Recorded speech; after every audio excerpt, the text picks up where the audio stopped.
The GREAT project is supported by Carolina grant funds and other 501c3 organizations. All partners are nonpartisan and do not support or oppose any one candidate for public office.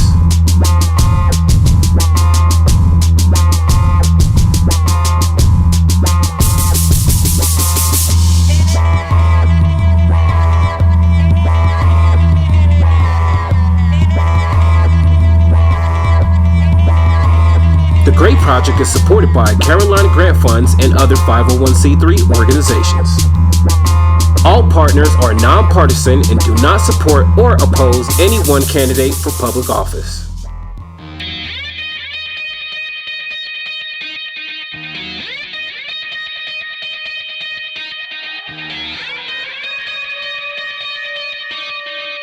Welcome to State Address Young Georgia, streaming live on the Gathering Spot here in Atlanta, Georgia. State Address of Young Georgians is a nonpartisan effort organized through the GREAT project with the intention to inform, prepare, and mobilize all of Georgia's young community to get out and vote in 2020. The GREAT project was started by my co-founder, Mr. Reconnecting, with a simple vision to inform and prepare our peers to advocate for themselves, increasing access to opportunity through our lived experience.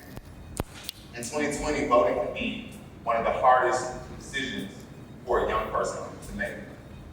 And so we wanted to build this conversation to really prioritize more than just the act of voting, but we want to be able to help you guys raise your voices in other ways throughout our community. So State Address of Young Georgia prioritizes topics like social justice, equity, community investment, development, and even economic literacy. The GREAT project and this effort is really made possible through countless donations and support from our local and our national partners. A number of them even came in today and are here to support. We have people that flew in as far as Boston or Philly, people that live or reside here in Atlanta, and even drove up from places like Macon. And so our intention is to open a platform. We want to bring the professionals, the older millennials to the table with the centennials and the opportunity youth, which are 16 to 24-year-olds. And we really want to discuss how do we prioritize voting just as we prioritize anything else. Taxes, taking care of our house and bills. We're really looking for upward mobility, and we deserve a seat at the table. And so, with that, I want to thank everyone for coming out. Thank you for giving us a chance to have this conversation. I appreciate my guests for coming. But right now, we're going to take a quick break, and we'll be right back. So we obviously have a pretty long line. So when a voter arrives, they've got to stand in one line to validate their voter ID, and then they have to join a second line to wait to actually cast their ballots. We are in NGP's boiler room. We have a massive statewide election protection operation. We're also getting incoming phone calls from volunteers and canvassers who are out monitoring poll locations. I got a call that Parkside Elementary ran out of yellow cards now about 2 hours ago. They ran out of ballots. They ran out of ballots. That's in Gwinnett County. Voters there facing some problems. Adam, what's going on? Karen, there are some major issues we need to walk you through this noon here in Gwinnett County when it comes to voting. There are several precincts that are reporting issues, including here, essentially the machines that create those little yellow credit cards that allow you to use the touchscreen to vote. Those have the issues. It's about 3 o'clock, 3-ish, 3:15. So we just got a call in that Christian Assisted Living Facility polling place has really long lines, 2.5 hours. We are sending some entertainment. Send in the mariachi band! Yay! Very long lines in polling places across the metro Atlanta region. But it's extremely important that, the technology that we use at this point is not only secure, but that it actually can handle, large turnout. These folks here, they look at the spreadsheet, they'll call the people who went out every hour, or maybe even like if there's issues, like even more than that. But every hour we call them, ask them to check how much people have voted at their locations. What we're gonna do is we're gonna move people around to precinct locations where there are tons of young people and there are tons of people of color, but turnout is low. We call it knock and drag. We need to find less violent language. I'm V.I.B.E, Executive Director of the New Georgia Project. Polls close at 7 p.m. If you are in line before 7, stay. Off the record, you should probably meet me in the back for medical. You know what I'm saying? But we're going to stay in line and vote. Now, voting hours were extended at 3 Fulton County locations here in Atlanta, including this one at Morehouse and Archer Hall.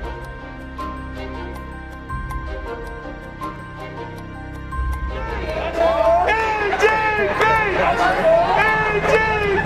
want to thank each of you for all of the hard work that you've done to make sure that this is a Georgia that we can be proud of, right? That this is a Georgia that we can move beyond just surviving to thriving. And I'm so proud to rock with y'all, to be in community. So, we're back from our commercial. We have a community partner that I also wanted to take a moment to introduce. The Green Light Fund has several locations across the country, but they're an organization that moved here to Georgia just about last year, and they were seeking to bring very innovative nonprofit models to a state or to an area that needed it. They would do research in other states and figure out what was working and what wasn't, and then they would identify a bigger or stronger need in locations where that resource wasn't present, and they would invest in bringing to that place. And so she has a question for you guys, a community question, but I also just want to introduce her work and introduce Ms. Jolie.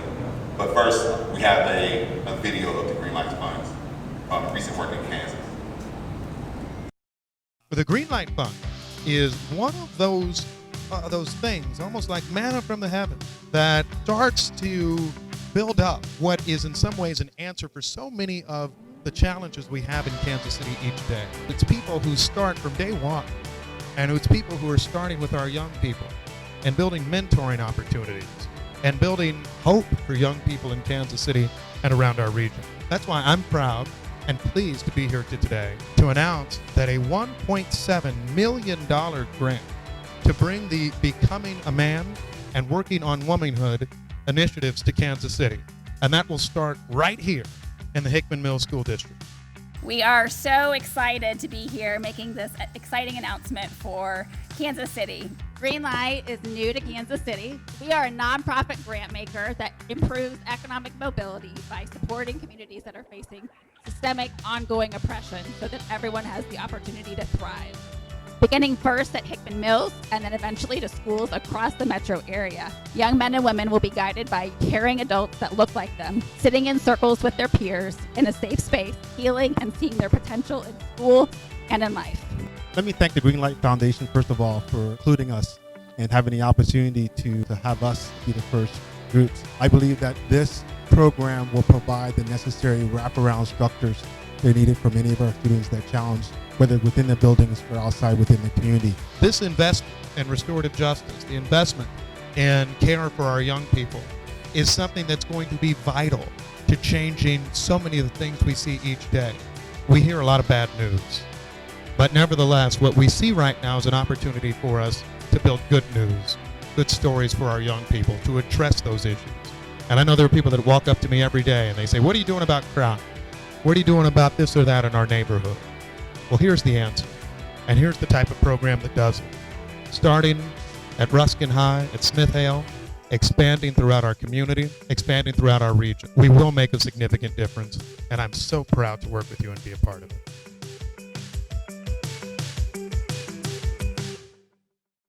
Kind of move forward in our program because thank you, I apologize. I appreciate everyone. We're going to move towards our program because what I really want to do as well is get you the most important information. Right now, this is a special election, right? And I want you also to have time to speak with my guests. We don't only have 2020, the presidential election in front of us, but we've had local elections in front of us since the beginning of the year. There's been some runoffs and special elections as well. Right now is the year of the census. The results of the census can affect our lives and our communities, the amounts of money and support that we receive here at the local level for a number of years. And the deadline for the census is a little bit closer than the deadline for voter registration. Neither one is without the other, but September the 30th is the deadline for the census. In a moment, I'm going to display a QR code by our partners in the Georgia Project to allow you to actually log into, I'm sorry, not log into, but be able to actually fill out the census. It takes about 10 minutes. We want you guys to be able to scan it and fill it out if you have it. But we also want to figure out, you know, as far as, okay, well, this isn't the census question, this was the community question, but we're moving a little ahead in our program. So we'll let that stay up there, but we're gonna switch to the census QR once my team has it.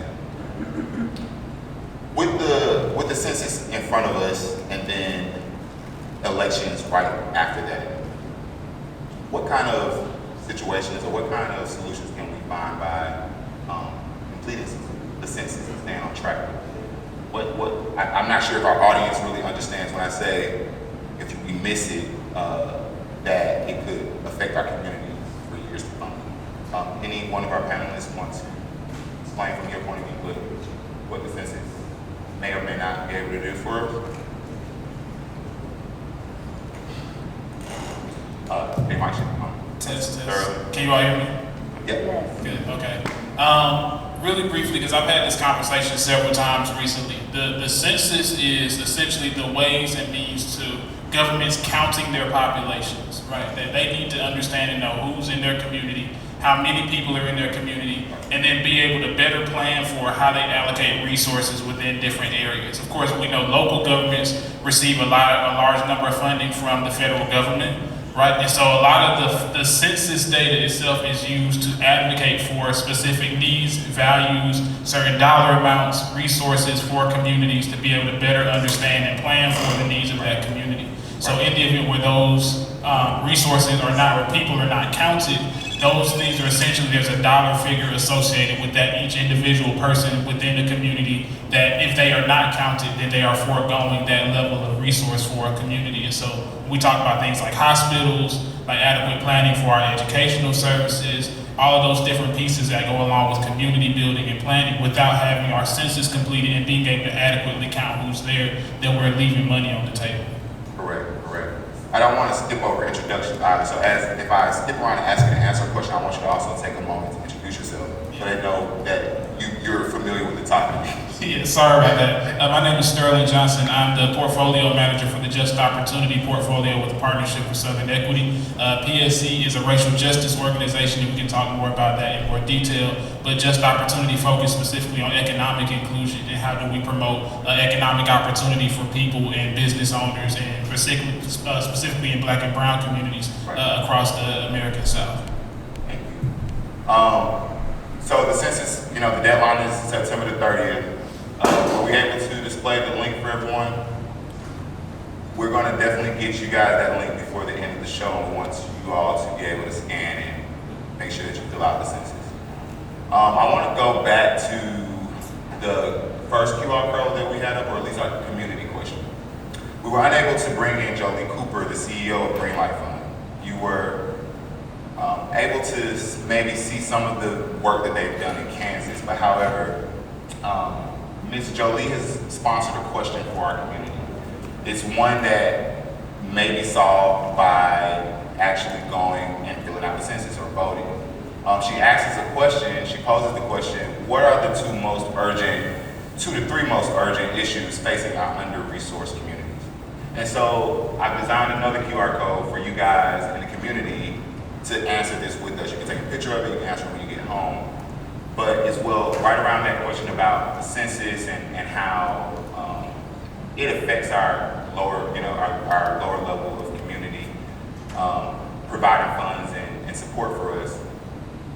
What are the two most pressing issues, in your opinion, in each of your opinions, two or three, that are facing under-resourced communities? So when people do miss out on the census, or these funds, or the care isn't given to these communities, what are two of the most urgent issues that they face in the absence of support?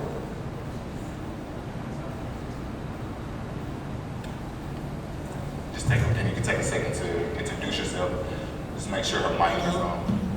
Hello everyone, my name is Kimberly, Opportunity Youth United from Philadelphia, Pennsylvania. It's an honor to be in this space with you all, with everyone that's coming from everywhere. I think two urgent-facing, under-resourced things in communities. For me, I work at a national level too, so I've been able to travel into a lot of the communities that we work with. We work with over 20 different communities, just helping them focus on increasing opportunity and decreasing poverty in their community. And I think for me, in my city particularly, it would have to be education and health. I think they're essential things that always get overlooked, but it's something that really is a part of our lives on a daily basis. I think from birth, it's important that we invest in health. I know a lot of hospitals and clinics is not providing quality health care for young people and just their families. In addition to just education, it's just not high quality. So there's issues of equity that exist within both education and health. And I think if we don't put those things as priorities for community and always treat them as priorities, then we're not going to have healthy communities that thrive. It's important that young people and families know how to navigate to become successful in whatever it is that they're trying to do. Whether you're in business or you want to give back to your community, it's just important that we're teaching people about their options, educating people about government and systems and how changes actually happen on the ground. You know, when it starts from like politicking at the table with your family to actually voting at the booth and maybe talking to elected officials. I think there's a huge cycle of just education that we don't get informed on, and it's just our duty to make sure that, you know, in a society where we have access to technology and just different ways to expose ourselves to knowledge, and even tapping in with our elders, I think there's just like two most urgent things for me. Yeah, tackling that legacy information, the mentorship, the support. It's so much that I think that falls under education and just health, like even beyond just the institutions that provide health care, even thinking about mental health and just how young people and families are processing trauma, trying to actually, you know, take care of their families and even take care of themselves through different struggles and hardships, and even the constant affliction of watching people in your community die. Rather, if you see the cops harming people, you see just communities harming each other, how we're harming ourselves. It's just so important that we start to pour in more resources, and also at a state and national level that we call on folks to put that investment there, because we can't keep asking poor communities or under-resourced communities kind of help themselves. It's just not really possible when you're really like struggling and fending. So I think that's just like really important that we really tap into education and health, because like I said, essentially you're gonna live a long life and you're gonna always want to learn about new things, and we need to be exposed to new things so we can know how to update ourselves and update the communities that we live in. All right, appreciate you. I apologize. I want each of you to kind of share with us what are the two most pressing issues in your view. Kind of to Kim's point, and I agree with everything she said. My two most pressing issues will probably be first the racial wealth gap, and second being the cycle of poverty that is born out of the disinvestment or the divestment of Black and brown communities. And it's not something that's new per se, but I think the urgency comes from the way in which we're seeing the racial wealth gap be exacerbated, right? Even in the face of all the advancement of Black and brown people across America, that with all of our striving towards higher education, with all of our businesses, we've got multi-millionaires all over the place in the Black community, and the collective buying power and purchasing power that we tout within the Black community, that despite all of these things, that the actual wealth gap is widening, right? That we're seeing our Black and brown communities be left behind completely by legacy wealth. And now, even now we look at the COVID issue, we're seeing one of the largest transfers of wealth in history. And so we're seeing, you know, small businesses, Black businesses are at very high risk right now.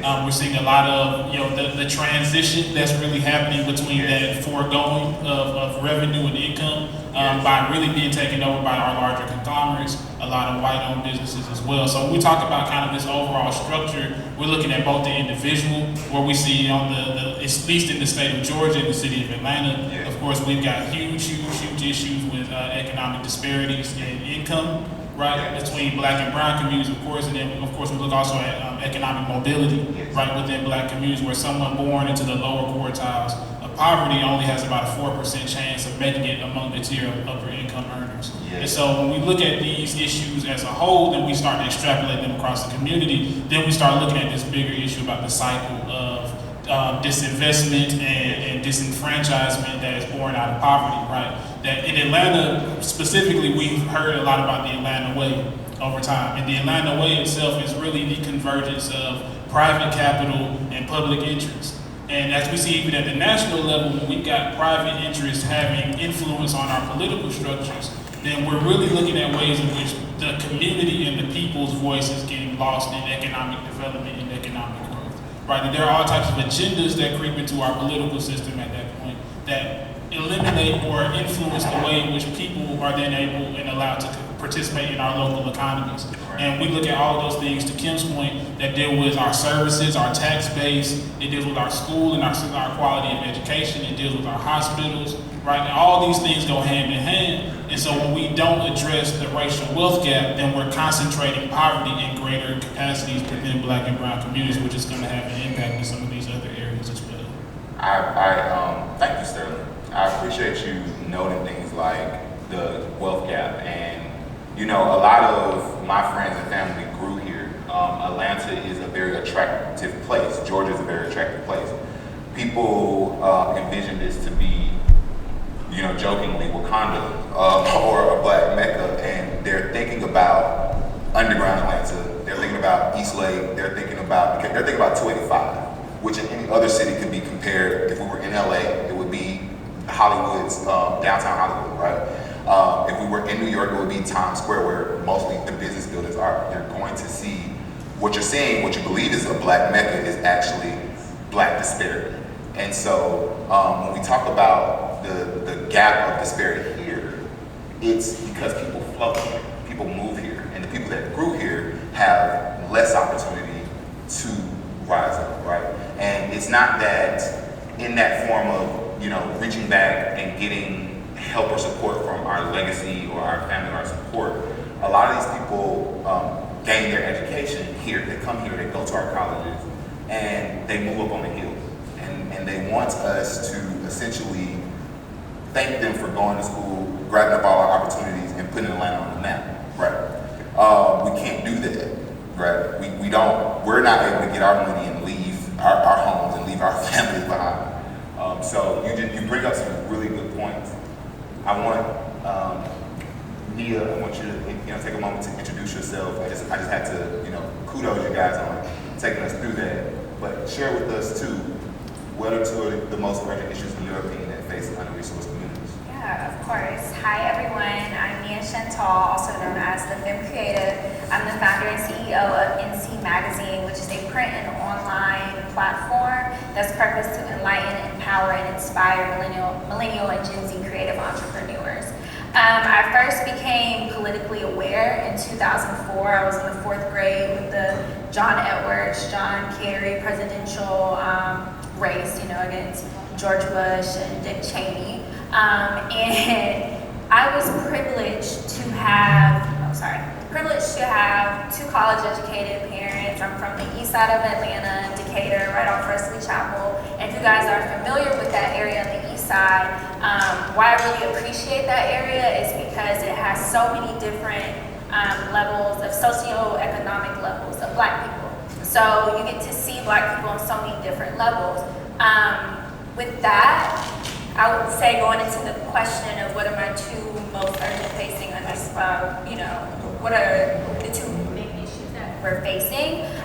Like Kim said, education being number one, because education is the start of everything. Yeah, there was a disparity even within that black community of being a Mecca. We had millionaires, but then we had ridiculous poverty. If you go across the bridge of Wesley Chapel on one side, it's big homes, wonderful education, wonderful people, but a lot of times that came from privilege within that Black community, because my parents took that step to tell me, okay, hey, sit and watch this, A, B, C, and D. However, I have close friends who, to this day, we can have the conversation and they don't feel like grown people. We grew up in the same community and they don't feel like their vote matters. And, you know, I think people always look at it on a macro level, but, you know, I'm from the east side, but for the past 2 years, I was living in Dixie Hills on the west side, closer. Look, I live over Dixie Hills too. Right, so that's Bankhead, you guys know, that's like the community within Bankhead, and which has been drastically affected by gentrification. Yes. Bankhead has been a historically Black community, and when you're riding down, you know, one day and you see people who don't look like you running on Bankhead, you know, it's questionable. Yeah. And, you know, Mayor Bottom, she's my soror, you know, I love her efforts and whatnot, and her intentions for what she's doing for Atlanta to, you know, make it better, the roads and whatnot, and people gravitate towards that. But the people who are in these communities, Bankhead, Dixie Hills and whatnot, they don't really understand the repercussions of what this better means for their community. Yeah, we might get better sidewalks and roads and whatnot, but taxes are going to increase on the property. A lot of times these people are being misplaced. And a lot of times, even when it comes down, when you ride through these these communities, you're wondering, why does it look like this? You know, why I hear a lot of times, which is very annoying to me, you know, Black people don't know how to take care of what they have. And a lot of times it comes from the resources. If people can barely keep a roof over their head, how do you expect them to care for their lawn or A, B, C, and D? They have better pressing things from their perspective. So education being number one, and again, like Kim said, health, that typically follows, and that's just a huge issue in the minority community, especially here in Atlanta. Yeah, I agree. Mental health, we mentioned the terms mental health, like wording as well is so important. I think that I've worked with Kim, worked with Mrs. Sterling, I've just started to work with Nia, but in our work, asset language, me and Kim's work, in asset language is one of the most important things. It helps us ask different questions. So when we talk about mental health, I also want to mention mental wellness, which may bring about a different feeling, right? So, you know, definitely those things aren't respected in the Black community, and they're not always accessible in lower income communities. We started our conversation off a little inverse. We popped up with the census and then we had this conversation, but it's all relevant. It's all about widening the conversation about voting. I think that young people, we associate voting just purely to the presidential election, right? And something that high up, we never felt like we had control of. And so even our parents didn't have a good understanding of it, and so therefore we're left with even a lesser understanding of it. But I want voting to be tied to a tool, something that we're using in a timely manner, right?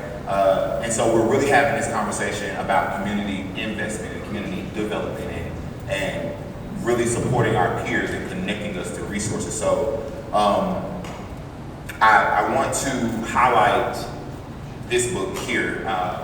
So I also want it to kind of come up on the screen for us before I come into this next piece.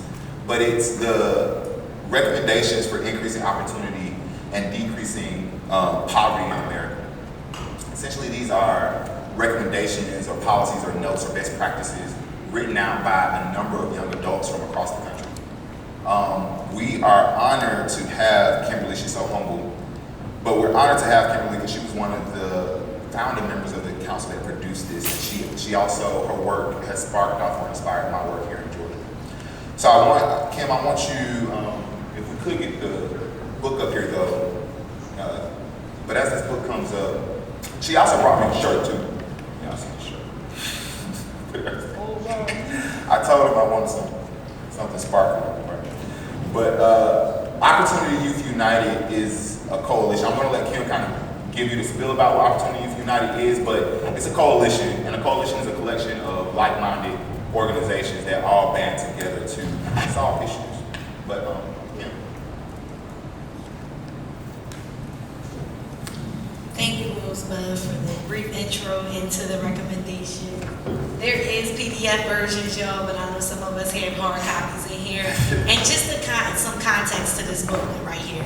Like Rosebud shared, I wasn't with the original folks that got to write a lot of these policy recommendations, but there's a group called the National Council of Young Leaders. And these young leaders are sponsored by different organizations to basically convene together, coming from all different backgrounds. You have tribal communities represented, you have white, black, brown, queer, all different types of identities, I think, kind of being represented right here in this group called the National Council of Young Leaders. Basically, this booklet is their policy recommendations. They kept it real general. So if you tap in, you see there's like 6 policy recommendations. There's some talk about broader systems change, but essentially, I think what's really important is that we understand that young people came together to basically write recommendations for the nation because they see problems in their community. And not only did they come together, but they believed in these recommendations enough to take these in front of different individuals, powerful people who actually have decision-making power in our communities. We're talking about taking these recommendations to the White House. We're shoving them down a lot of different people's throats, just to help them understand that young people do come together. And not only do young people come together, but the movement actually has intentionality of bringing adult allies in this space as well.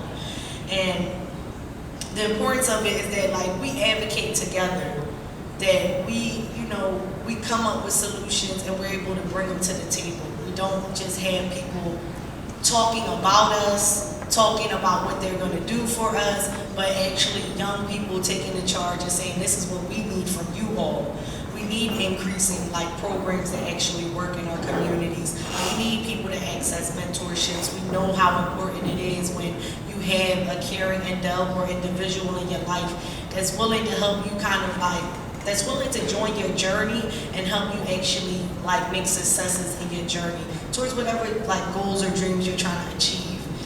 Like I shared with you all, there's about 6 policy recommendations, and we do have a call for broader systems change. We do tap into the conversations about police brutality, about community economics, or you're coming from an under-resourced community. I think there's a lot of different realities people are facing that's making it hard for young people to actually be successful in education, be successful in actually reconnecting to opportunities that help sustain themselves. It's not just about getting a job, it's about getting a job where you can actually take care of yourself, where you're not struggling on your job, where you're not trying to find another job that's taking time away from you to actually grow yourself. People need, times where you may be working and actually time when you have a break where you're able to enjoy family time, personal time, and things like that. But essentially tap into these recommendations. And what the call to action for everyone here that gets to hear me is come up with your own recommendations for your community. And it might not be for the entire city. It could be just for your zip code. It could be recommendations for the communities that you identify with. But just have that belief that you can come together and develop your solutions, and that there are people out here that want to connect and implement those solutions. So yeah, check us out. And I want to pass these books around. So all of y'all place some of them on your chairs. I'm not sure if everyone got one, but I definitely want this to be in your hands. So you have an example of what other young people around the country are asking for, what we're recommending. As she stated, this is a compilation, it's a group effort. And I think that it's a foundation for a lot. It helps us, young people that aren't in their communities, who haven't advocated for themselves before or started groups or coalitions seeking resources. This is a great starting point to kind of show you what to ask for. We have joined with us a little bit late, but we have from the New Georgians Project, Blake Robinson. He's heading a special initiative for New Georgians Project, but I wanted to give a quick introduction of himself and some of his work, and really, what's the aim or intention of who you are in your work that you're pursuing here in the state.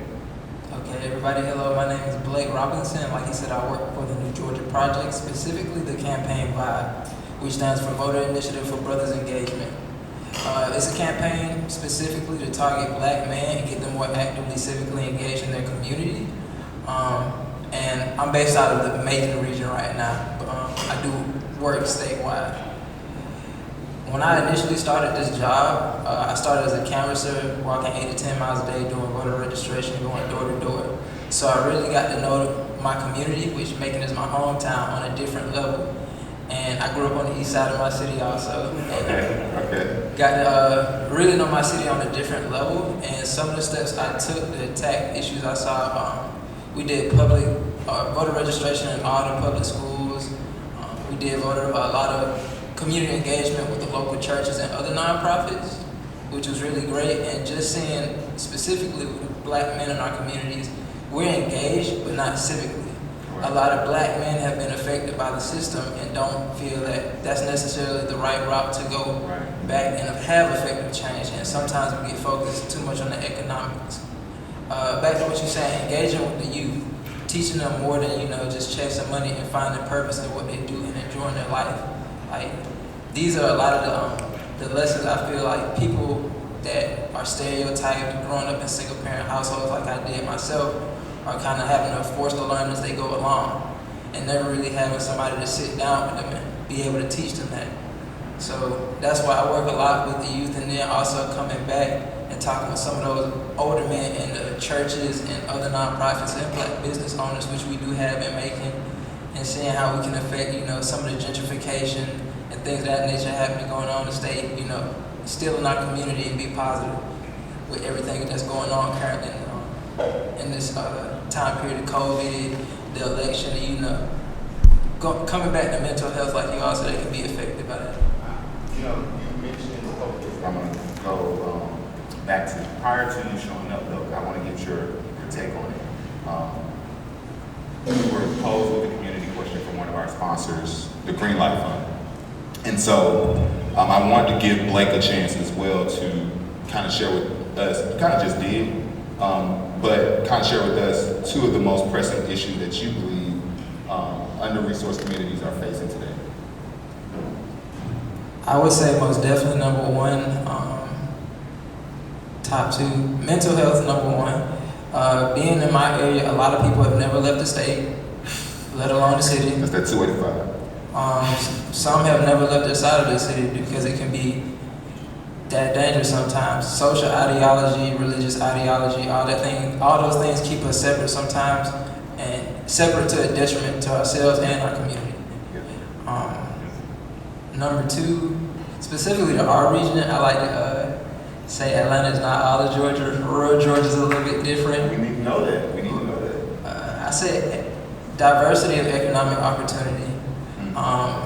If you're not truck driving, working for the police, working for Geico, specifically in Macon, there's not much else you can do and make a working living wage. And while it is cheap to live in Macon, it's hard to do it off a minimum wage. So definitely more diverse economic market where people can actually, thrive instead of just live. Would you say transportation is a unique issue that faces people in rural Georgia or rural areas? Because I can catch the train anywhere in Atlanta as far as 25 goes. I can even get a little bit, excuse me guys, I can get even a little bit close to Dunwoody or Buckhead or, I just got to go to the country there. But I can go anywhere, just about anywhere in my vicinity on transit. So I just want to know if transportation affects you in a unique way that it does in myself. I say it definitely does, but the community in rural Georgia is pretty great. Okay. So I say transportation definitely can be an issue. Okay. But I wouldn't say it's one of the primary issues. Okay. Maybe like it goes back to the wages, so people, if they need a car, they can get a car. But we usually, if we're traveling, small distances, we'll walk. It's not that difficult. Okay, so they build businesses to accommodate. But like you said, then that affects the variety of, because if businesses only are located in a hyper-local space, you don't really have more opportunities spread out. Right? They're not many businesses open all the time. Exactly. Okay. I definitely want to just get your take on that. We spoke about the census. We were really prioritizing this conversation. We wanted to open it up and make sure people understood that we're speaking to voting more as a tool. So we don't want to scare people off like, oh, voting is such a big thing, or not necessarily a big thing, but such a heavy process. It's a tool. We want to normalize it. We want to use it. And then we also want to talk about raising our voices in other ways in the community. And so we're getting to these topics of community development or divestment, investment, and really, having a conversation. So we had a TikTok teed up by one of our other partners. I want to see if we can do that now. East, are we able to key up our TikTok? Okay. So we're going to take a quick video.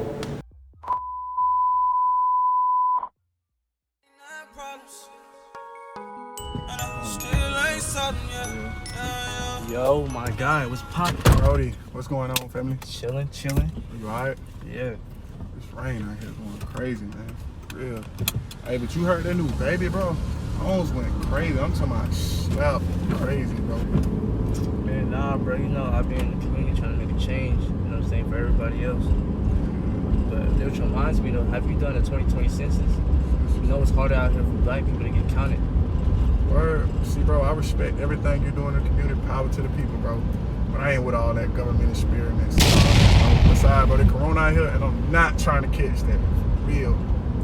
Man, all you got to do is go to census.gov on your phone. It's quick, easy, and it's on the go. They gonna have to pass, bro. They gonna have to pass.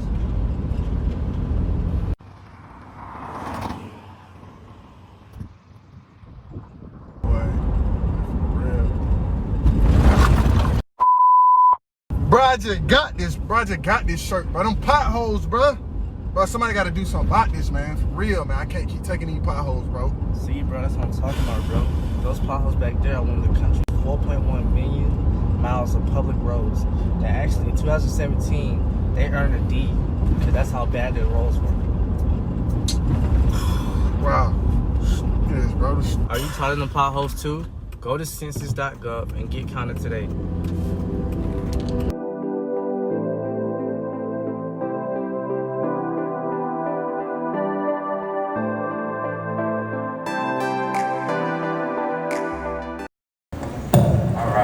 Future Clayton is I apologize, let's clap for that. I moved a little bit too fast. But Brighter Futures Clayton is a youth advisory council located on the east side of our city, or the southeast side of our city, I apologize.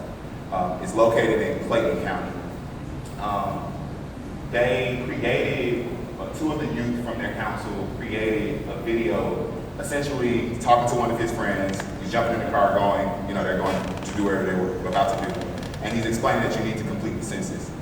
His friend is explaining to him, I don't have time for that, right? You're into all of those types of processes and things, and I got other stuff to worry about. And so the guy took a second to his friend who got in the car, took a second to explain to him like the same things that you're worried about being able to get, or your stability or your housing or things like that do concern the census. Or at least they do concern the census and as well like their full process of being involved. Like we should show the vote as well, so I just want to add that in there. But this logo will take you again to the census. If you haven't filled it out, we want you guys again to fill it out. We'll show this again, at the end of the show, but you can take a picture or link it now. You're able to complete it. Rosebud, if I could jump in really quickly as well, I want to make sure everybody knows. Yeah, the Brighter Futures Clayton group has done some excellent work. Part of their initiative was designed to get new families who had not previously filled out the census engaged in the process. And the most recent update, they've already surpassed their goal. I believe their goal was 200 new families to complete the census, which is going to equate to more than $5 million in total funding for their community. So, this is what we're talking about, the gravity of the census and why that is so important. You saw the video, but I definitely want to make sure we gave a shout out to them for the excellent work that they've been doing and that continues at least through the end of the month. So please, if you haven't already, make sure you fill out your census. Yes. Thank you, Sterling. that group, his company is now supporting them to grow in their capacity. Partnership for Southern Equity themselves are doing some great work around the Alliance of Boys and Men in Color. We have Blake here who's working on a road initiative for Black and brown males.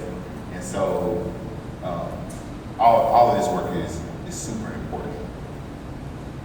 What I want to get into now is really the meat of our conversation, I suppose, voter registration. October the 5th is the deadline to actually register to vote. It's the last day anyone can register to vote. If you're not in the system by October the 5th, you probably won't have even time to, receive an absentee ballot or get everything else prepared to make it to the polls. So we want to, this is a picture too of the young guys in their 20s promoting voting at a recent Juneteenth event with a couple more friends of mine. But we want to also make sure that everyone is paying attention to the October the 5th date. Right as we roll past September the 30th, and as important as the census is, we want to get that knocked out, and then we want to be prepared, informed, and ready to mobilize in November, right? So we want to also display a logo of New Georgia's projects, which will take you to the voter registration page. So we want you guys to take a picture of it once it comes up. You can scan it now. But we want you guys to have a direct link to the voter registration page for Georgia.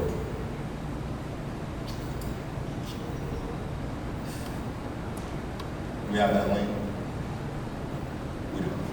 All right, so I want to talk about the elections in 2020, right? We have some local elections. We are in Atlanta, by the way, which is District 5. John Lewis was our Congress member. He was our champion. I had a chance to meet John Lewis late July of 2019 for the first time. I mean, just phenomenal. And so this district is very important. So it's a lot of local things that go on here just in the city of Atlanta that we want to be hyper aware of. And so I just want to kind of highlight the importance of local elections. Is that a topic that you could pick up for us? Could you explain some of the importance of local elections and how it supports the national elections? Well, I think it could even go back to the census video you showed, the pothole.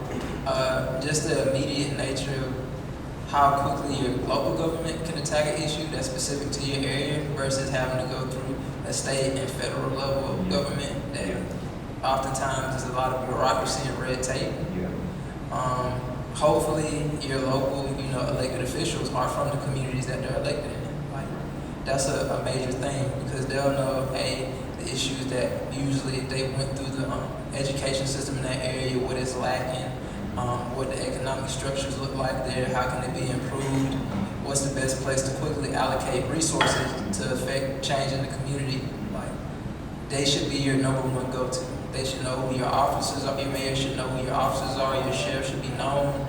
Things of that nature that it's just the immediate nature that local governments have when you're public services commissioner working with the authorities, your water authority, the electric company, making sure that they're not price gouging, that the price that they're setting is effective in your area. So what are some of do you know any of the offices that might be involved in a local election or positions as far as?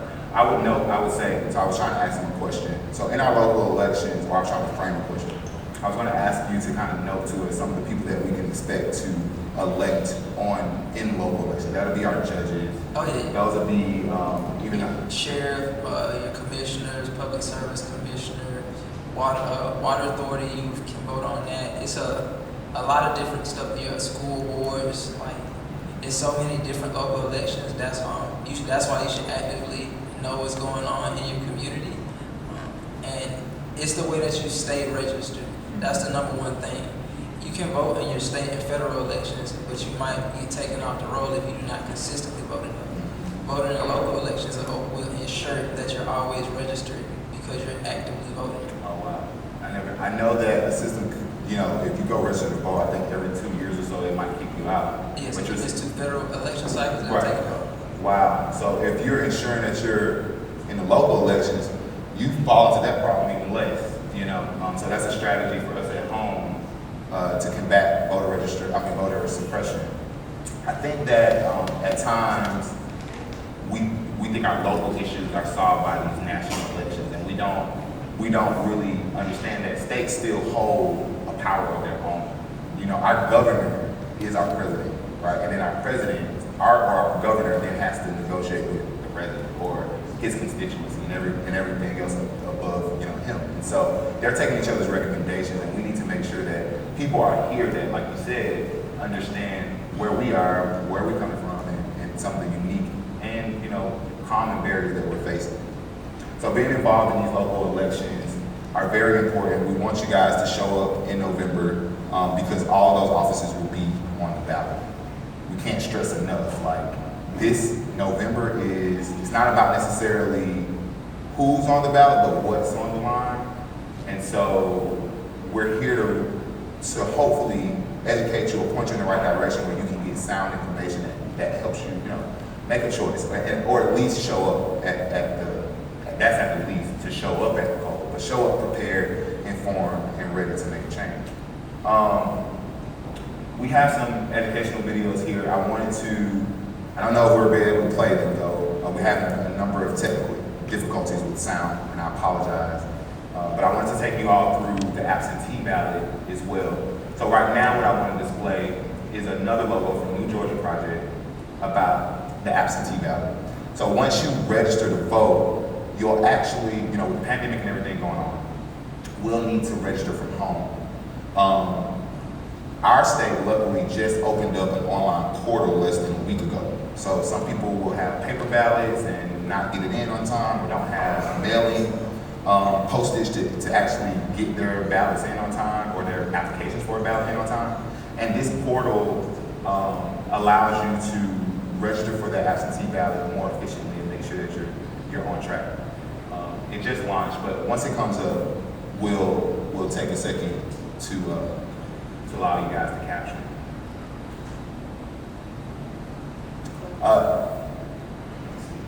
We have it. Okay.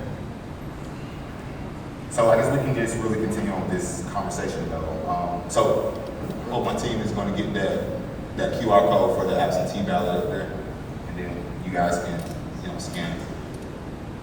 With elections coming up in November, what are some things I want you guys to just share with us out of your experience? I'm not sure how many times you voted or when you were a first-time voter, but are there any experiences that your, you know, voting has lended you that gives you any tips for us about showing up at the poll, make sure that we might have jobs that don't let us out on time. We might, you know, fall into traffic. Are there any tips about making it to the poll without any excuses? Yeah, I would definitely say take advantage of early voting any way that you can. I know recently with the recent elections, I've done the absentee ballot, but with, you know, everything going on with the postal service, that might be at risk.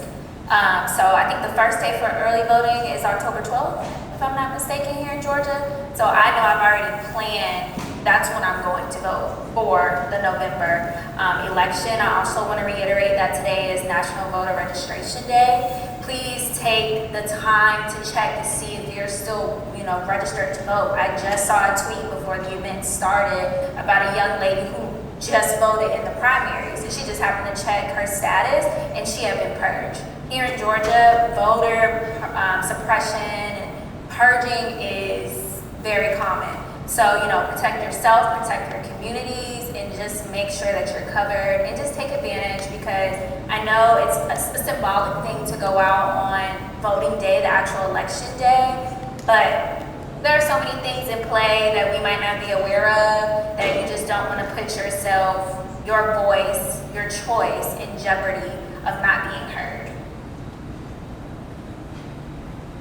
I would just echo everything she said, and to make sure that, you know, you find time. I mean, I think a lot of times we allow life in a lot of ways to get in the way of how we engage in our civic responsibility. And I was having a conversation recently with someone who was saying, well, I don't have time and I don't think it's useful. And and I don't think it's helpful. And I think it's important to always note that, you know, whether we choose to cast a vote or not, there's going to be a decision made, right?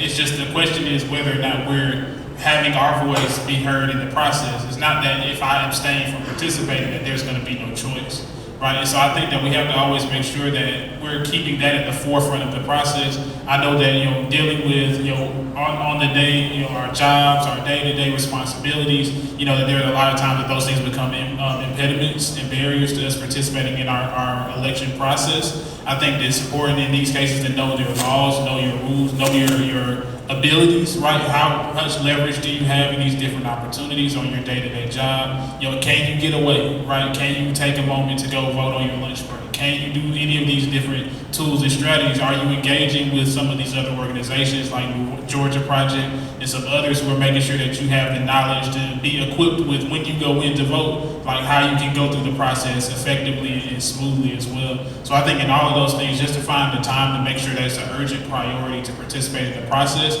And if you identify it as an urgent priority, then you're able to allocate the time even ahead of election day to make sure that that's something that gets done and taken care of.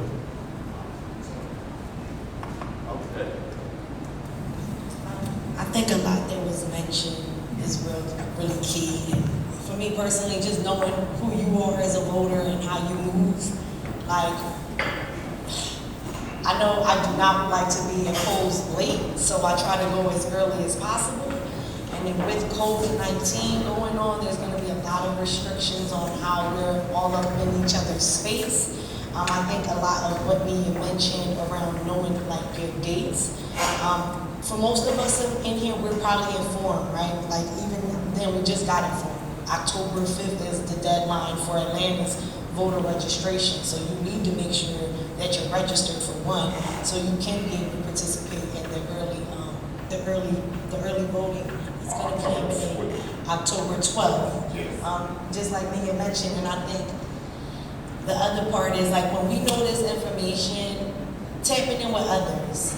Because when I tap in with my friends and they send me that reminder, like, yo, you're going out to vote, whatever, like, it's helpful and it also motivates me. Because sometimes I'm not a motivated person. Like, you're seeing, even with being involved in the community, you still do get that voter apathy. Like, it's sometimes stressful when you're seeing a lot of your reality. I'm in the trenches, so it is rough here on the ground.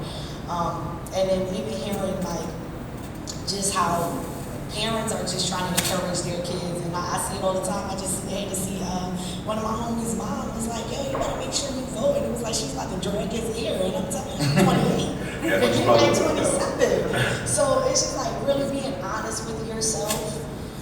Being honest with yourself. Like this year, it's a lot of urgency and a lot of pressure on young people, on a lot of different communities to show up and vote, and you need to know why you're showing up.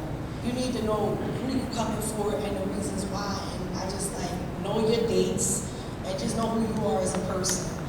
So, you know, when that Monday comes, if you plan not to participate in early voting and you plan to go that Tuesday, like that you're mentally ready to get up, you know, and show up to be productive, right? Like you're working that day. You have a ton of stuff. People are going to school. It's just like so many responsibilities. And then you have this one thing that used to be a little bit simpler, I think, prior to COVID-19. But now, especially with that, like these intentional distancing instructions are gonna make it tougher for us. And even being here in the Southern Presence and just hearing a lot of like the voter suppression data, hearing what Blake shared, like if you're not involved in like the federal elections, you can get kicked out. A lot of people don't know that. I didn't know that, yeah. Right? Like, but when you talk about census and you're making these connections, like essentially when the money does come, you have people that are in a position to have to spend this money for you. You're not the one that's going to be behind and saying, this money needs to go to youth programs, this money needs to go into building more community gardens or whatever. So getting involved in those local elections is just as critical as tapping in with these national elections. And we want to make sure like things are aligning, right? For me, I don't see blue and red. I see values. I see what you represent, who you're coming to represent, and what the issues you're bringing forth. So just making sure like when you're voting for people, they connect to the things that you connect with. Because essentially that's how you vote. You You vote for the things that you care about. And you want to make sure that the people that you're voting for, you know, does have a strong character and their decisions often do align in a positive direction for your community. So just, I think what a lot of folks said here, knowing your dates, October 5th, deadline for registration. If you're not registered, you cannot participate. So make sure you build that urgency between now and October 5th. And even then you got like so many ways you can count down. I know sometimes it's like we tend to have stigma around being involved or civically engaged, like people will call it corny in Philly or cheesy or whatever. But make voting poppin'. Make like normalizing politics. Politics is your life. It's not just about those elected officials. It's about why does this community lack in certain resources and how come that community's thriving? And how do I get my community to that level, you know? And even then we need more black and brown entrepreneurs. We need more black and brown people running corporations, just people in power to make these powerful decisions for our community. So just ensuring like we are teaching our people not just to be like servers in the game, but also to be leaders and changing the way that things are shaped in community and how we have to shape. Well, one more thing really quickly too is important, since we've been talking about the absentee process. When you get your absentee ballot, you don't have to mail it back.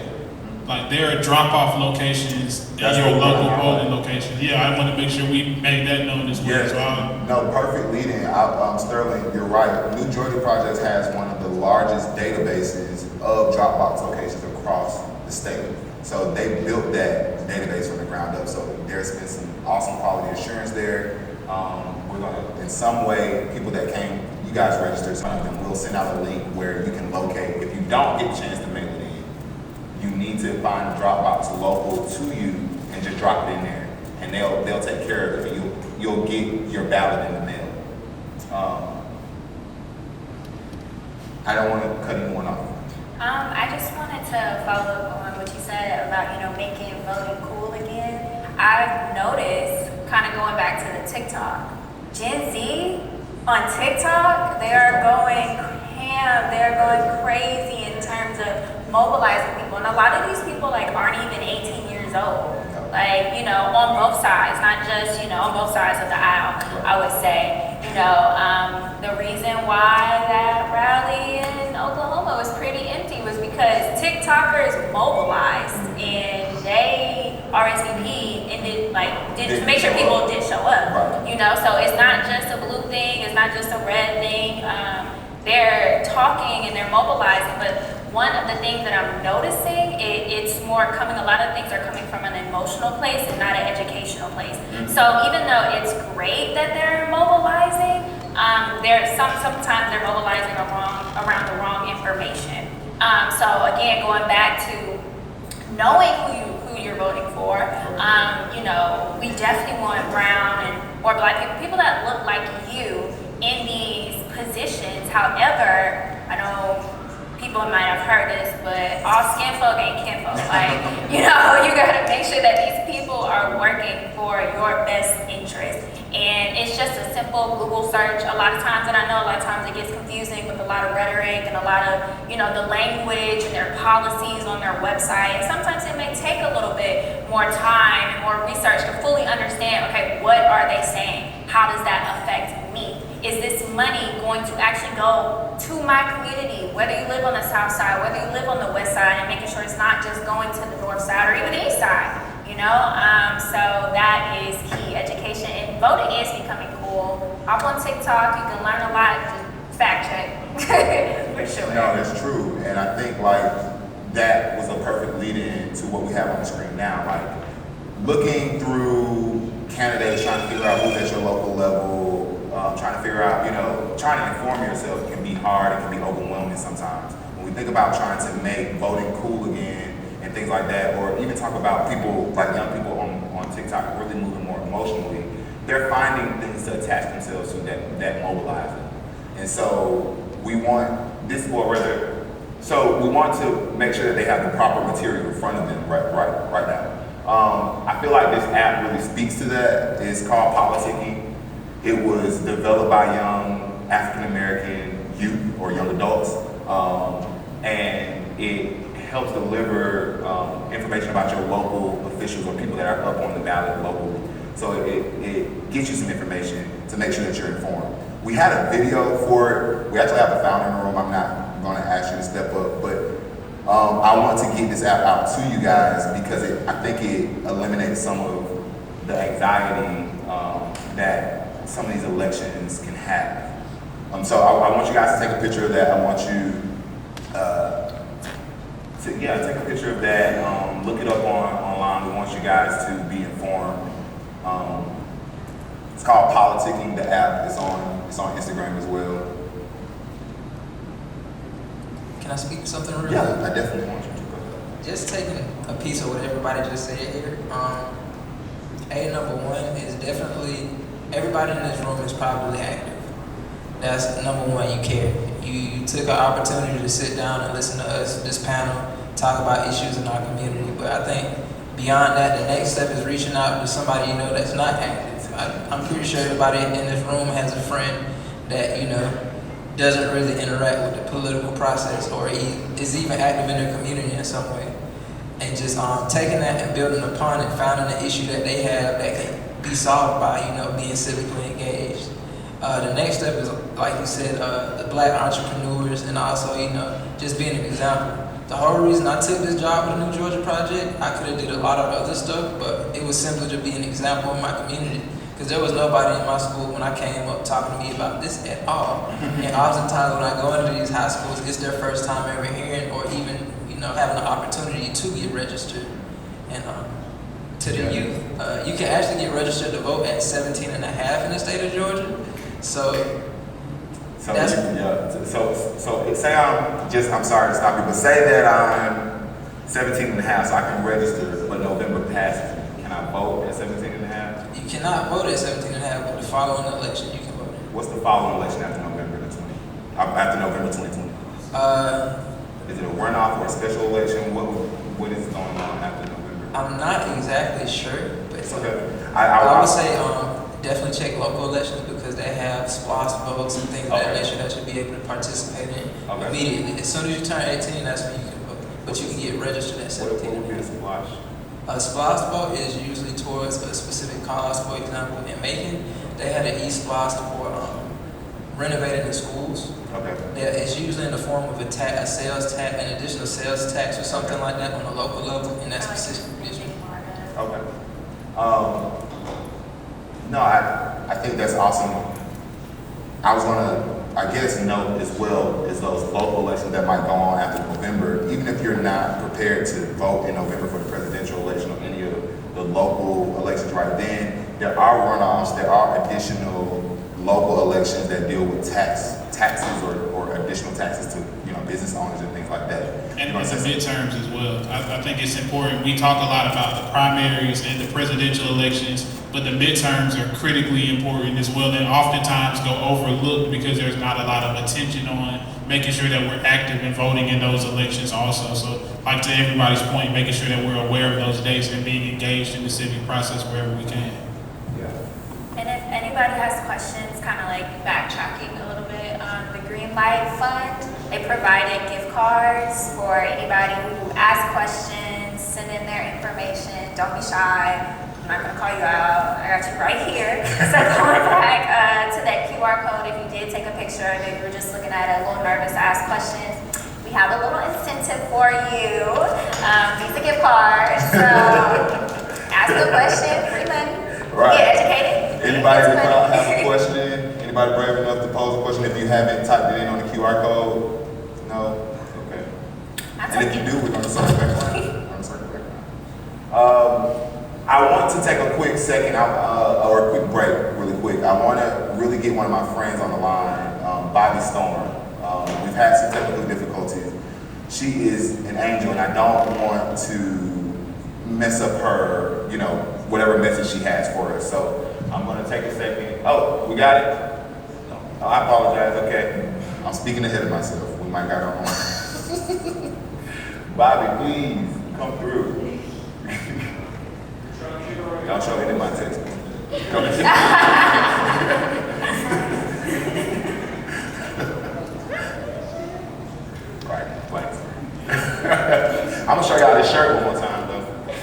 So Kim brought me this all the way from work. She came from home and she had a local vendor make it. So she stopped right before she got on the plane and got me this. So I will be wearing this. You will see this under suit jackets and all types of stuff. So I really appreciate this again. And we were joined by some more of the National Council members. One of our, Shanice Turner, she's here in Georgia with us. The camera may not be able to see her, as well as a local ally, Miss Liz. So good to see you. Ooh, I appreciate everyone for coming out. But as soon as we have a chance, we're going to get Bobbi on the line. But and then we'll close out the show, and you guys should have enough time to mingle. And just to mention to everyone that is viewing us online, this room is low capacity. We are doing our best to monitor social distancing. We had health requirements coming in. And so, yeah, we're here, but go. Hi, everybody. I'm going to go down on my Instagram as well because everybody needs to hear this. I don't today, but I'm speaking straight from the heart. I think it's very important that we get out there and vote. Like, really important. There's so much going on today in the world, and we've just been robbed of so many of our rights. So when given a choice to speak up and let our voices be heard, I think that it's very important. And I can't stress how important to just get out there and do that. Like, we were given these rights a long time ago, and that was a choice that was given to us. So if we have choices, we need to choose the right decision because it affects our families, it affects our community. And I'm just really honored to be here today, and I just want to just bring a couple of things to the forefront, and that's just reiterating how important it is to get out there and vote, reiterating how important it is for your voice to be heard. And you know, we go out there, this generation in particular, we have a lot of power. As you see, we've looted, we've rioted, and we're looting because we're trying to cause change from the top down. And we're rioting because we want our voices to be heard. So if we want to get out there and register for our cars to be driven, why not register to vote so we can drive to let our voices be heard and cause change from the top down? I really think this is so important. I'm looking at the numbers, and especially in our Black community, we gotta do better. We gotta do better. So I'm here today to do my part in trying to change the outcome of this election. And I really need for you guys to get out there and vote. I can't stress that anymore. October 5th is the last day for us to register. So we really need to get out there and do that. Like, it's important and it's easy. Just take the time to do it. I recently just joined a church, and they were saying something like, after every welcome message, they said, I love you and there's nothing you can do about it. And that was the main reason why I wanted to join this church. And so I'm just here to tell you guys, I love you, and there's one very important thing you can do about it, and that's get out there and vote. So in honor of this day, and in honor of voting in our Black community in Georgia and John Lewis, I'm gonna end this message by singing the Black National Anthem. Oh, yes. Lift every voice and sing till earth and heaven ring with the harmonies of liberty. Let the rejoicing rise high as the listening skies. Let us march on till victory is won. Sing a song full of the faith that the darkness has taught us. Sing a song full of the hope that the present has brought us, facing the rising sun of our new day begun.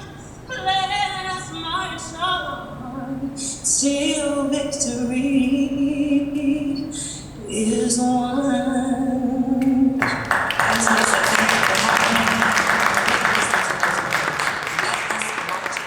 Until victory is won. Get out there and vote. Thank you.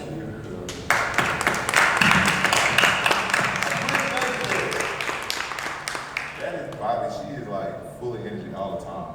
That was beautiful. She literally 2 days before this happened, she went to church, she sang, and then she showed up in the newspaper. She just really appreciate her, using her influence to push for a vote, to let us know how important this day is. Our show is coming to a close. I want to leave a couple more minutes to highlight any important messages from each of our partners, each of our panelists.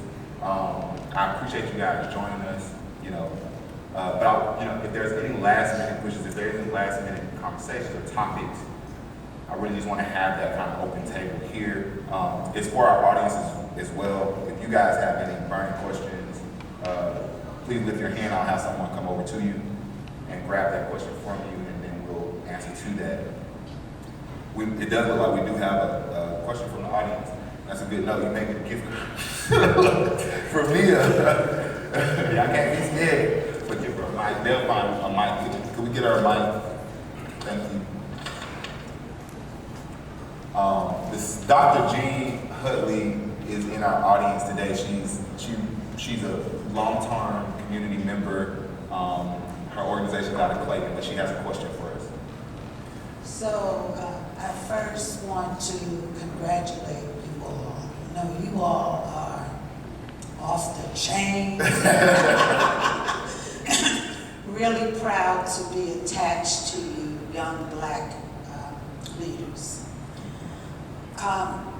We've talked a lot about voting, and we've talked a lot about educating people about the necessity to vote.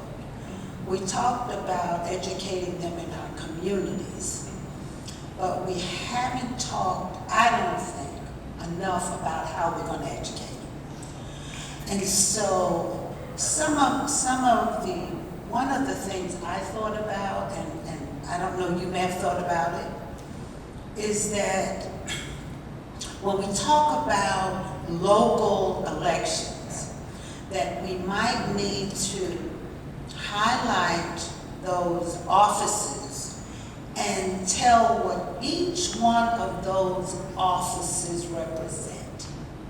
Okay, what they bring to that community in that respective position. Can we get that information out to the community by postal service? Can we go to public schools and say, we're not motivating to vote for anybody in particular. We just want people to know, we want the families to know what the local state representative or district representative does for that district. Meaning their title is what you're saying, or what's under their job description, what they're responsible for? Yes, I'm talking about when we are trying to encourage people to vote that don't have a lot of wherewithal about the necessity to vote. Yes.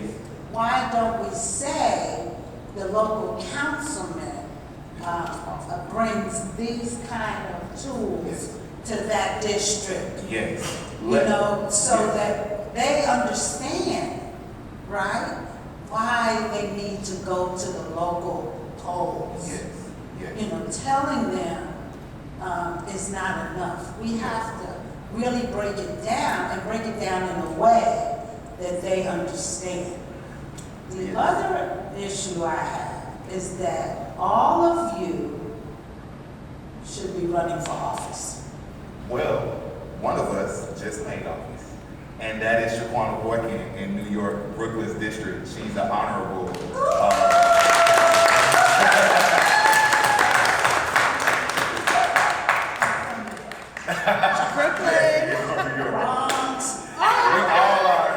We all aspire to office once we understand what that means, and I take your comment seriously. Go ahead, finish. Well, when you say understanding what it means, one thing we've all learned is that it's a dirty game. Yes. So maybe you need to print a list of your dirt in advance. You know, if there is any. Okay, and just pass it out and say, okay, now get over it. What it is, right? You know, that was yesterday, today is another day. But because you are passionate about the different areas that you have spoke of, and you talked about the brown, and I'm still trying to get the brown and black. I'm not really clear about that. But the black people of color that are in these offices that are not doing what they're supposed to do, and you know what should be done, then you need to run. And I'm going to tell you this too. Don't worry about what you don't know, because you're going to die not knowing a lot of stuff. Okay? You operate based upon your passion. You follow somebody, like you all have said, that has the same goals and interests that you have, and you learn as much from them as you can. You volunteer in their offices. Okay, you call them and ask for some time with them personally. Whatever you need to do, but do not wait until you think you're ready, because you're ready now. You really are. So that's all I wanted to say. Again, I'm really proud of you all. You're just awesome. Thanks so much.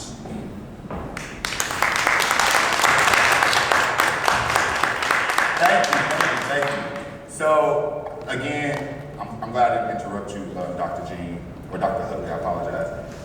The question that you're asking is really, what's the strategy? We're posing all these issues, we're posing all these questions, what's the strategy? The strategy goes back to the same thing that got us here. Systematically oppressing us will take systematic resolution, right? Or resolve, I apologize. And so that looks like, for me, coalition building, building the capacity of the organizations like yours that are already in the community, that are connected to these young adults, but lack the consistent sponsorship or the consistent ability. So before I go back to your question, I want to actually, that's just my own personal thing. But however, we have a couple of specialists on the stage with us that are involved in coalition building, and they're actually— Can I interject right here? Yeah, go ahead. Just specifically to speak on to my campaign V.I.B.E right now, and I'm in the beginning of building it.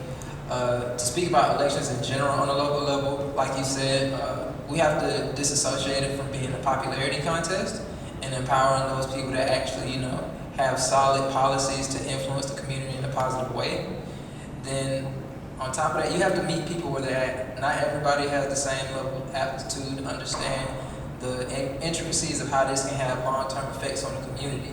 So it takes somebody, you know, the person that creates the policy, the person that interprets the policy, and on top of that, the person that's going to be able to relay that in layman's terms to people that may not be able to understand the jargon.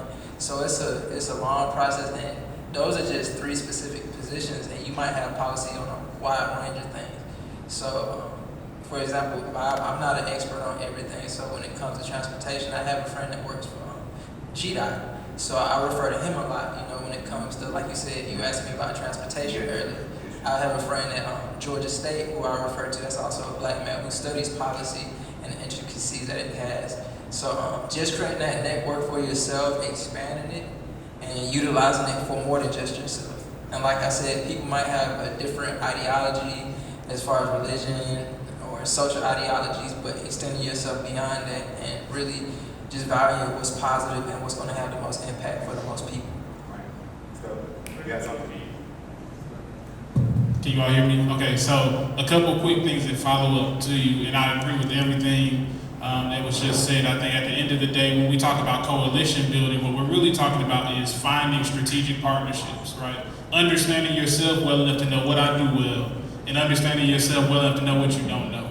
And then when you know what you don't know, finding the right people to surround yourself with to be able to advance. Now with Partnership for Southern Equity, we believe in a shared value model. To Kim's point earlier, who is it that reflects the values of the things that you want to see, right? And so we keep the values out front and say, as we partner together, we're looking to reach some end, some goal that's really going to be aligning itself or modeling the values that we collectively believe. And I think from that, we've got to get ourselves beyond this framework of where historically we've been tied to ownership, right? Everybody wants to be the person out front. Everybody wants their name in the lights. Everybody wants to say that they've been the one who created this new thing and this great thing. But at the end of the day, we've got to disassociate ourselves from the need to create and to control everything and every piece of that process. I believe wholeheartedly in giving away a piece of your power every day to empower somebody else. And in coalition building, you have to always keep someone else's ideals, someone else's emotions, someone else's values, as long as they align with the end goal, making sure that you're aligning yourselves with them. Two additional things to your point about making sure that we're actually walking the walk, right? How are we actually doing this work on a day-to-day basis? And with Partnership for Southern Equity, we've got two different initiatives. One, some of you all might have seen it and heard of it. It's an initiative that one of our organizers started called We the Plugged. And what we're really doing is we're working alongside, and we've actually been active in not only training community members to be able to engage in a lot of these processes, but to actually go out and possibly run for some of these seats themselves as well. So that being a part of that civic engagement and flexing that muscle. With the We the Plug initiative, we're really targeting the Public Service Commission. That a lot of times people don't understand how the Public Service Commission sets your rates for a lot of your utilities and how that impacts people on a day-to-day basis. And a lot of times they don't realize that these elections are public elections and that they require a level of engagement that these people are actually voted in a lot of times. And so creating awareness, to your point, around what these functions are, who these people are, and what their actual jobs are when they get into these roles, and then creating that awareness and taking that and educating people and putting them in position to be empowered by participating in this process themselves. The other part of that is, along with Rosebud, he and I have been working on an initiative, he talked about it briefly earlier, called the Georgia Alliance for Boys and Men of Color. And we've been working on this, a coalition similarly of organizations within the state of Georgia who believe in and look at advancing economic opportunity for young men, specifically through flexing their civic muscle and building their professional development opportunity as well and leadership. And through that, we're also partnering with the Greater Clayton Youth Council that was referenced earlier, and a few other partners as well. And we're going to actually do 2 more voter engagement events that we're looking to get off the ground before the election day coming up in November in the Fulton County area and Clayton County area as well. And so working with the Georgia Alliance, we've got our Youth Advisory Council, which is a group of young men specifically within the Alliance between the ages of 16 and 24 who are going to be leading up that effort for PSC, working alongside some of these other youth councils as well, to not only give them the opportunity to flex their civic muscle, but to really give them that platform for youth leadership and youth voice as well in the next stage of our process. So. Yeah, you're actually next. I was just going to say, Sterling, it's been great working with you. I wanted you to highlight some of the entrepreneurial things you were doing with the water, with the kids that were selling water as well. We work in the city of Atlanta to spark out that program. And just in my time of you doing that, people don't know the type of work I do, but they talk about that program. I'm like, we help do that. But go ahead. Just to Dr. Hudson's point, for me, I think 3 things popped in my head is accountability, responsibility, and sacrifice. I think it's important that, for me, it's always about decolonizing my mind, decolonizing the space. So some spaces, we don't always have to come in and think like, the church is only made for the gospel. You can share information about what's going on in the community there. You can also change, what we talk about in brick and mortar settings for schools. It's also this level of accountability we have to each other in community. When you think about the village mindset, it's all about us, ensuring our village doesn't burn. When one person isn't doing well, we're all likely not to do well. And you might not feel that reality the same way, or the hardship the same way that person is dealing with it, but to some extent you feel. You don't feel happy, you don't feel good that somebody else is not doing right. So essentially when we have to be accountable to each other. If we know information, we shouldn't be gatekeepers of those informations, and we can't always have these high expectations, you know, to stay disconnected. Like, young people only want to work with young people, older people only want to work with older people. We have to work with one another. And it starts with, like, community building starts with us and not being closed-minded. Rather, if you having one conversation with your mother, your father, your little sister, your little brother, that changes the tone.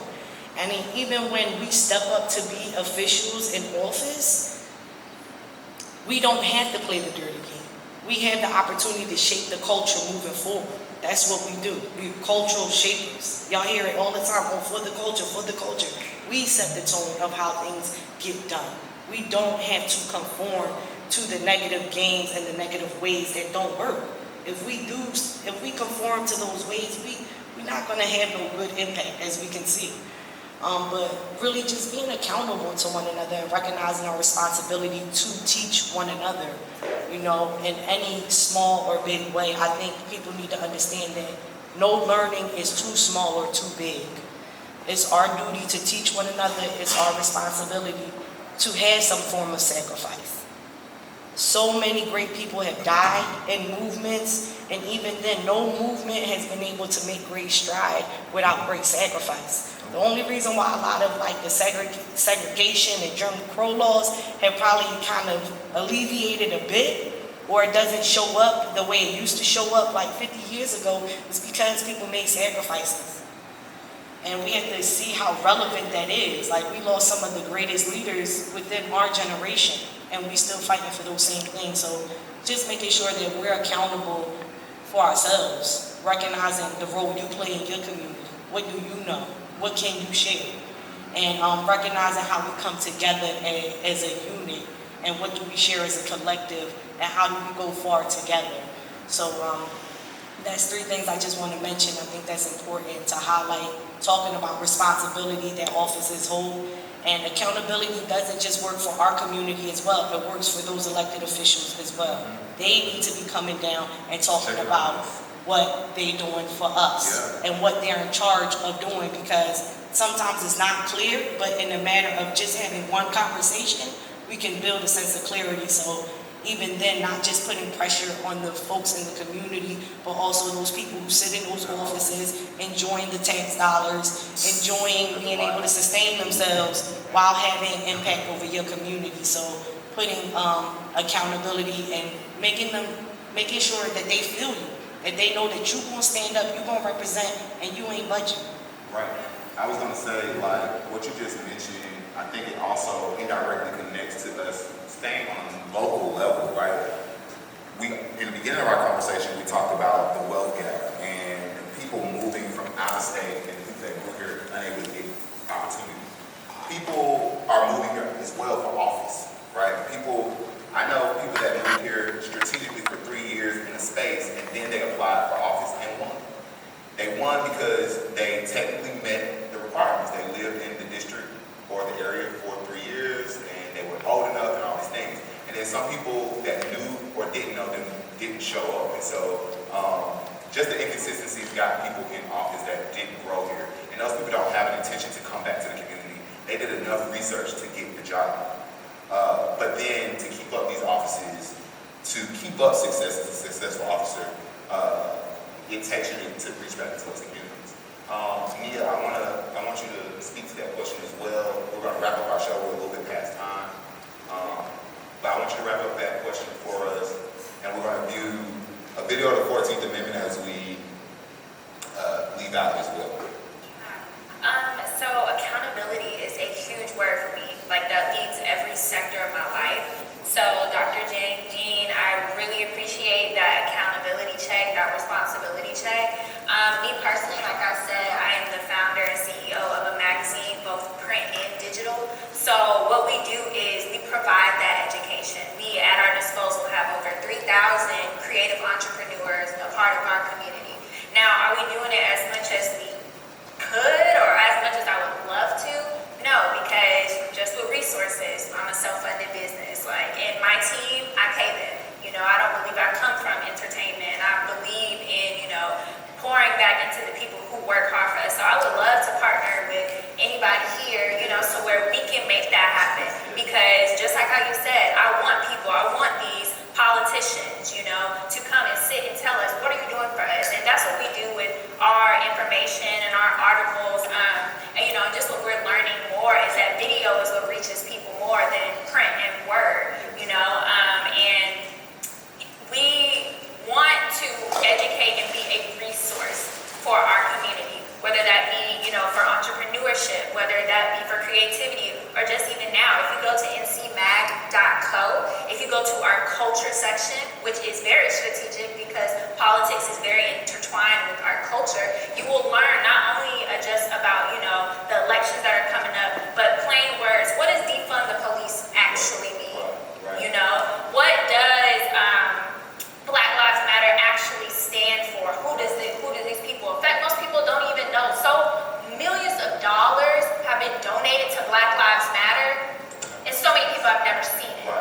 It's those types of things, and it's this type of passion that, yeah, I do have political aspirations at some point in my life. I don't know, because I believe you're not supposed to make a career out of politics. You're just supposed to go and serve your community, you know, when that time is right. And like you said, you'll never be 100% ready. I still don't think that's my time exactly right now, but one day. But yeah, that's just my response to that question. And how we operate over at NC Magazine, you don't have to be a part of Team NC to contribute to us, whether that be writing, whether that be lending your talent to edit, shoot, whatnot.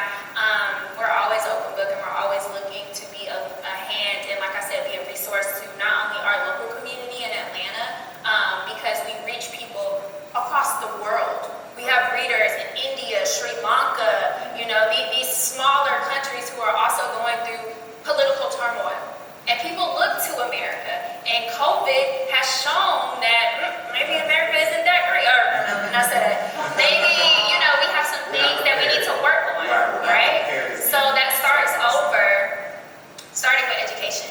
So you guys want to learn a little bit, a little something, we cover everything, wellness, culture, and whatnot. They have creative too. Yeah, so FEMME Creative is my personal brand where I encourage primarily women, or just people in general, because so many people like to say that you should only focus on one thing at a time, but I believe God has blessed you with multiple gifts for a reason. You're never just bound to one thing, so that's what FEMME Creative stands for. I'm a woman, so FEMME, but it's just everything that I do is about tapping into the creative gifts that you were born with, and that sometimes you even cultivate. Right. So that's what we're about. And I like that lead into, we're closing out our show. I really appreciate everybody coming. I think that we did a good job opening this conversation up. The intent of me and my co-founder, Christopher Prather, is to inform, prepare, and mobilize you all to get out to the polls. You don't really want to go vote if you don't understand it or anything like that. So we felt it to be imperative on National Voter Registration Day to bring you a couple of our community leaders and even some of our national leaders who are pushing not just for us to vote, but the culture of raising our voices, the culture of putting us at the table. And the table doesn't look like doing focus groups or someone just checking you off the box because you got, you know, you're the age or you're the color that they want, but actually being intentional about how you add to the work, paying you for your value because you're valuable with who you are. Your lived experience are things that they could never grab, right? They can't do their jobs correctly, or whoever it is that we're unhappy with or unsatisfied with are unable to be effective because they don't have the proper experience. And so we want to augment that with us, young people, centennials, millennials, opportunity youth. And so those are ages between 16 and 35, believe it or not. We're all in that space. So we grew up together. We've been each other's little brothers and big brothers and little sisters. And so I want to end our show with, yes, the politic. I want to have the CEO of politics because he came here. So I want him to share this with you. But right after this, we're going to let you guys out, and we're going to show a video of some new progress around protecting women's rights or voting rights, and a little history about the 14th Amendment from our partners, the New Georgia Project. But really quickly, I have Christopher Robinson. Yeah, you come here if you like. If you're more comfortable standing. What's going on, guys? Yeah. How y'all doing? I'm Chris Robinson. I'm actually a brand ambassador, not the founder. My sister's the founder to touch on politicking, it's an app. Basically how it works is you sign up, you put your name, your address, Atlanta, Georgia, your address, and it tells you who you can vote for, Democrat, Republican, whatever party. It's non-partisan app, so the way it works is we just try to spread the message of voting and spread the right candidates out there. And we have their platforms available on the app, so when you see the candidate, you see what they're about, you know, who they stand for, everything else. Any questions, you can talk to me, I'll be here. Follow us, Politic in the app, every social media, you can follow me, I'll answer any questions. But take a picture QR code, download the app.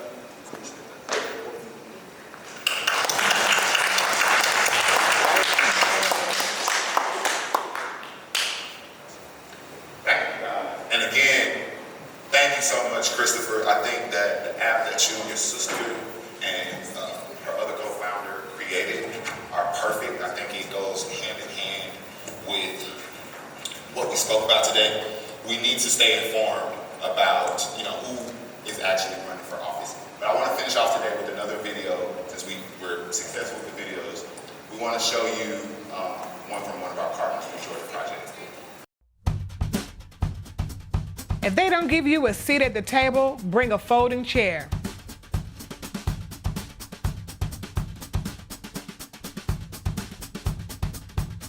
These words and others mark the story of Black women for ages. And they also foreshadow the hollow victory in celebrating the 100th anniversary passing of the 19th Amendment, giving women the right to vote. You see, while it was for women, unfortunately, what it meant was white women. From 1920 to 1965, that's what women's political empowerment looked like. So we will speak our truth. Black women like Sojourner Truth, Mary McLeod Bethune, Ida B. Wells, Mary Church Terrell, and all the founding members of the then recently organized Delta Sigma Theta Sorority Incorporated fought two battles. One for their gender and another for their race within that gender. When the call was sounded to protest the newly elected President Woodrow Wilson's inauguration by suffragists like Susan B. Anthony and Elizabeth Cady Stanton, it was done with the face of hurtful discrimination practices among the suffragists themselves. Journalist and anti-lynching crusader Ida B. Wells said of leading suffragist Frances Willard that she unhesitantly slandered the entire Negro race in order to gain favor with those who are hanging, shooting, and burning Negroes alive. And while she wasn't the only one using Black lives as bargaining chips and fighting over who is more included or who is more excluded, I've seen this movie before. Last week, really. Yet African-American club women kept on keeping on. Those of our past saw the vote as part of a much broader range of social, economic, and political issues surrounding their communities. But hey, Black women were intersectional before your little think pieces made it cool. Someone we might have called Miss Ann 100 years ago could be the Karen of today. But we digress. Shortly after 1965, Fannie Lou Hamer and Shirley Chisholm and Flo Kennedy immediately started showing us the way. But it would still be another 10 years in 1975 before most Latinx, Native, and Asian American women could vote. And that right to vote meant that these women would become the leaders themselves as mayors, senators, speakers of state assemblies, and members of Congress. And so we march on, not apart, but together. Not with petticoats, but in pantsuits. And braids, and locks, and sneakers, and Crocs. And from our homes and our phone, online, it was Black women. Alicia Garza, Patrice Cullors, and Opal Tometi, who helped us turn the words Black Lives Matter from a hashtag to a movement. As Mary Church Terrell said in 1904, I should answer unhesitatingly. It is a magnificent work our women are doing to regenerate and uplift the race. We celebrate the 19th Amendment's passage while we continue to fight for its promise.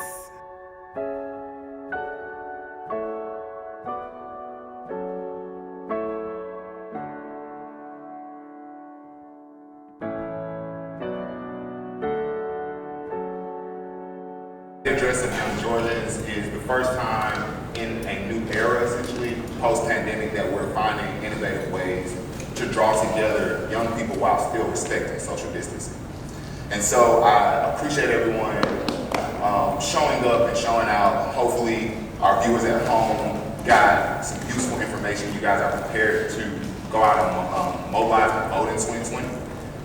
We will go after this event and continue to canvass, and up until November elections, we'll do what we have to do to get these census surveys in, and everyone that's registered for the event, if there's any information that you missed, we'll be doing a recap and sending it to you through email. So you guys feel free to disband. I appreciate you all, and I'll see you soon. Okay.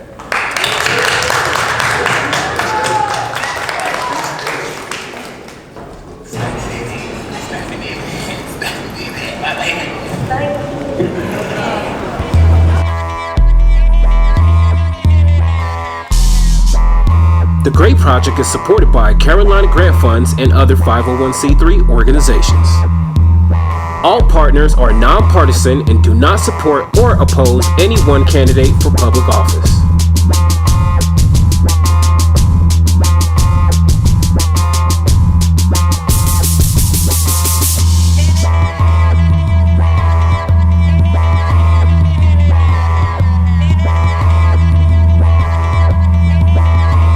The GREAT Project is supported by Carolina Grant Funds and other 501c3 organizations. All partners are nonpartisan and do not support or oppose any one candidate for public office.